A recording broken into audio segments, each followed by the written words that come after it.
Bangladesh reporters club trust এবং আইন সহায়তা তথ্য মানবাধিকার ফাউন্ডেশন নারায়ণগঞ্জ জেলা কমিটির উদ্যোগে পবিত্র মাহে রমজান উপলক্ষে কোরআন খতম এবং আলোচনা সভা অনুষ্ঠিত হয়েছে। এতে সমাজসেবক, সাংবাদিক এবং মানবাধিকার কর্মীরা অংশ নেন। বিস্তারিত দেখুন মনিরুল ইসলাম মনিরের প্রতিবেদনে। 21 রমজান 22 মার্চ নারায়ণগঞ্জ শহরের একটি রেস্টুরেন্টে আয়োজিত অনুষ্ঠানে সংগঠনের নাগরিক কল্যাণমূলক ভূমিকা নিয়ে আলোচনা হয়।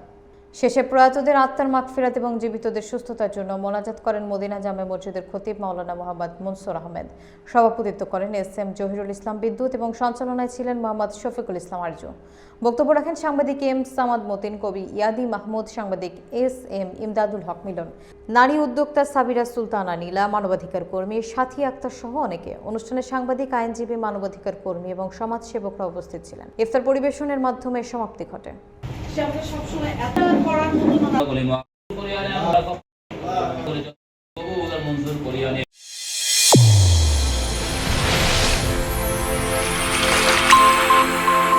চ্যানেল A1 হৃদয়ের স্পন্দন।